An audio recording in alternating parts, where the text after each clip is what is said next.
Just a very quick heads up before we get started. This is going to be the only upload for today. I got a funeral to go to later this afternoon. One of my close friends growing up, his grandmother died Monday morning. He was raised by his grandmother. They were very close. She was kind of like a surrogate mom for all of us during high school and my college years. When we were going through our wild years back then, her door was always open to us.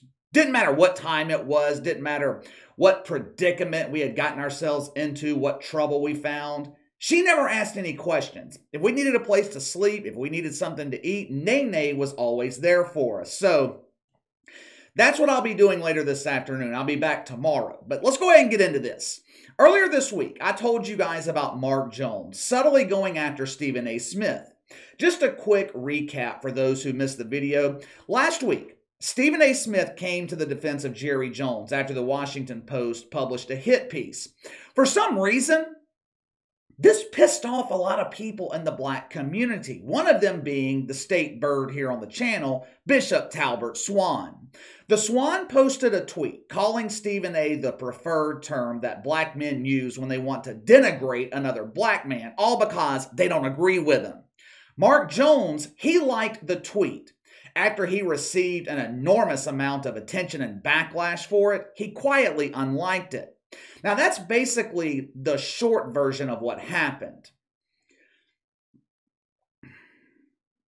There is this perceived notion in this country, and I don't know where it came from. I know it's being driven by the mainstream media, but I don't know the origins of this notion. In terms of the public sphere, black people have been backed into a corner.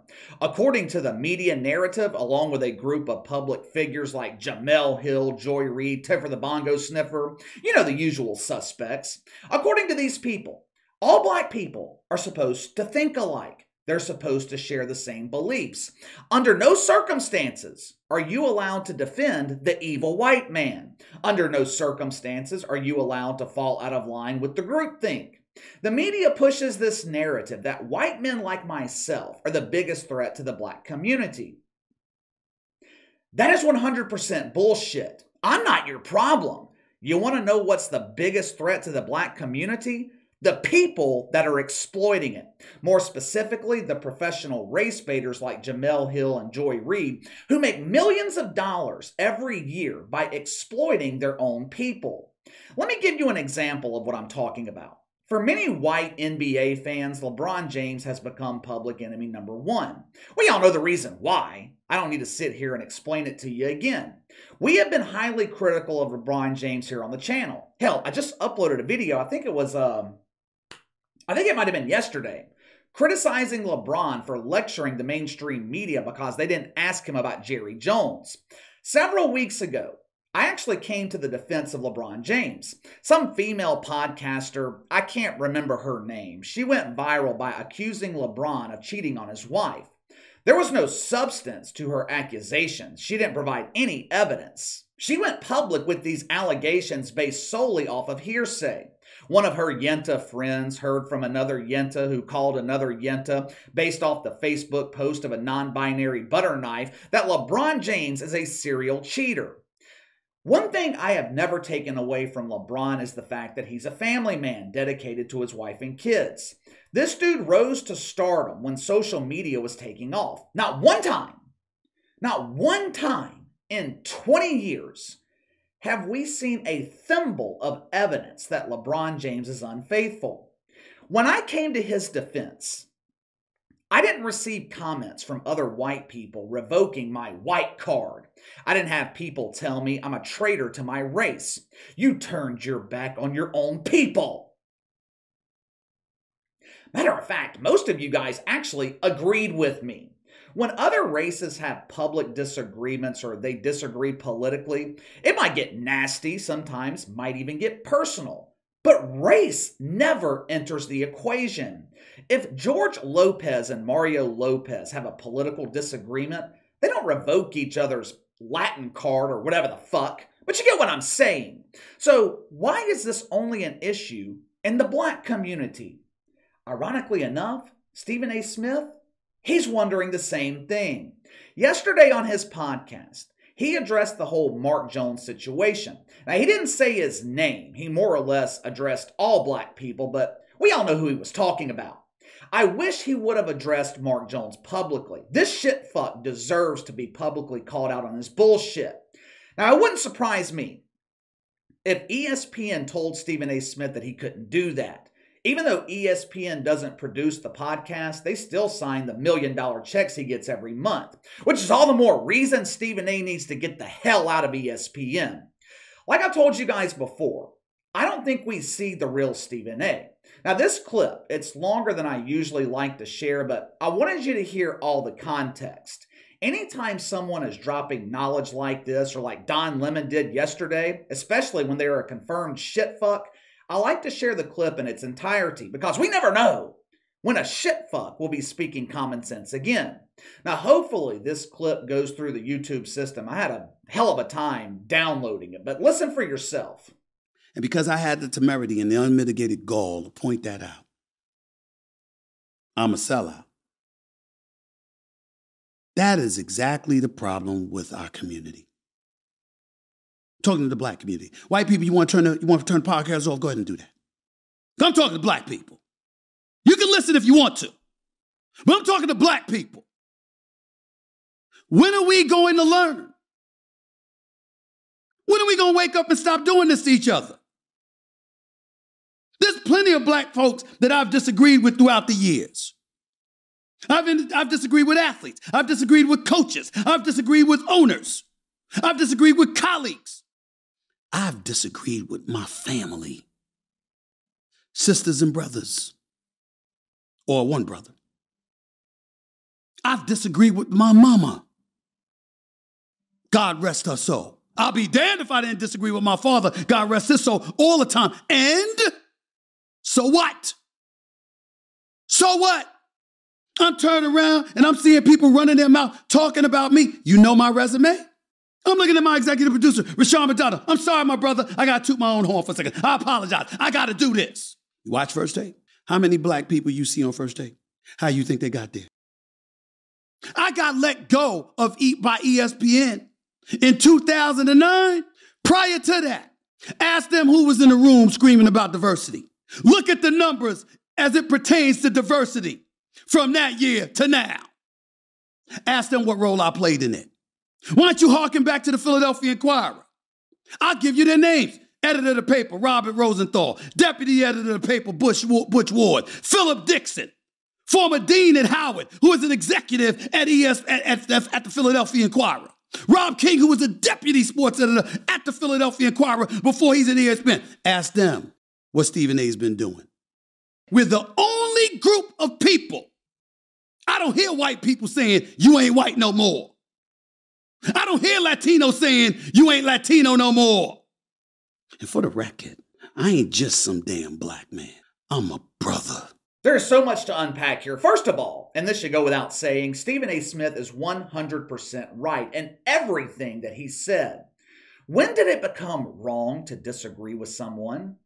I realize shitfucks aren't allowed to disagree with each other. It's a violation of the woke commandments. Shit on fuck crime is punishable by life in the woke dungeon where you'll be sharing nuts for dinner with Max Kellerman. But the rest of us normal people, we don't live our lives based on the woke commandments. It is okay to disagree.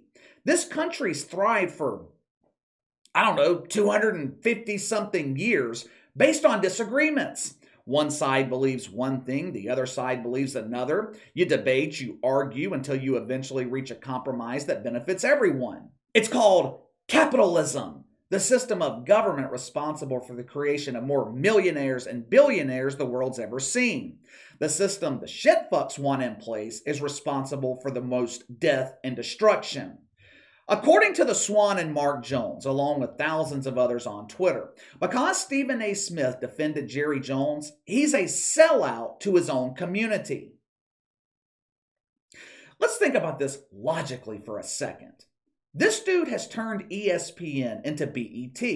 In most cases, he blindly defends black athletes and coaches. He creates cases of mythical racism in cases where racism doesn't exist. How many times has he hit the NFL with mythical racism over black head coaches. This is the same dude who pushed for the Chargers to fire Anthony Lynn. But every offseason when Eric Bieniemy gets passed over, it's mythical racism. When all 32 teams refuse to give a no-talent bum like Colin Kaepernick his 100th chance to re-enter the NFL, it's mythical racism. And I'm supposed to believe this guy's a sellout? Stephen A. Smith, the man who has done everything in his power to help black men and women establish careers in the mainstream media, this man is a sellout because he defended Jerry Jones? Doesn't make sense to me, but what the hell do I know? I'm not a shit fuck. Most of the time, when we're talking about Stephen A. here on the channel, I'm criticizing him, but Stephen A. Smith is one of, if not the only shit fuck, that I do have some respect for. You're not going to hear someone like Joy Reid call out the black community like this. Jamel Hill won't do it. Al Sharpton, Tiffer the Sniffer. They're not going to do it because it's bad for business. More black people were thriving under Donald Trump than any other president in my lifetime. You would think someone like Joy Reid would be happy about that. But no.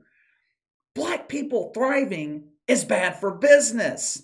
What would Joy Reid have to complain about if people were living in middle-class neighborhoods, if crime was low? This took courage from Stephen A. Smith. I know people like Candace Owens and Brandon Tatum. They will call attention to this issue, but we've come to expect it from them. They're on the common sense side of the aisle. 7 days a week, Stephen A. Smith, he is surrounded by shit fucks. It took a lot of courage for him to speak out like this. I respect him for it.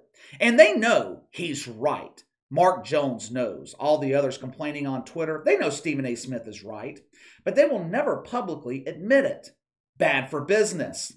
Stephen A. Smith has every right to be pissed off. The same community he fights for is the same community that's quick to turn its back on him. And this is not the first time this has happened. This has been going on for years. Anytime Stephen A. Smith has called out athletes for risking millions of dollars just to smoke a little bit of weed, he was called a sellout. Several years ago, when he called out Colin Kaepernick for turning his NFL tryout into a circus, he was called a sellout. This happens over and over and over. And every time it happens, Stephen A. sits back and wonders, why? Why do we keep tearing each other down? Why does this only happen in my community? The answer is simple. You allow yourselves to be exploited. This is why I said Stephen A. Smith should have called out Mark Jones publicly. People like Clay Travis calling out Mark Jones, that changes nothing. Until you start fighting back against the people that are exploiting your community, this is going to keep happening. It is their business, it's how they make their living. Conservative media, they've been calling this out for years. They use that as ammunition. I told you mythical racism exists. So conservative media calling it out changes nothing. If you stop giving these people an audience, if you stop monetizing racism and exploitation, these people will go away. Once the money dries up, they'll find another way to feed themselves. Hell, Joy Reid might start a cooking show teaching her audience how to make wig stew. Well, let me know what you think. Stephen A. Smith fights back against being called a sellout, amongst other slurs. Did you agree with everything he said? Let me know. Sound off in the comments below. Make sure to like and subscribe. Click the notification bell to receive all notifications from the channel. Best way to contact me is by email at btlkc84@gmail.com, kc_btl84 on Twitter. I'll see you guys tomorrow.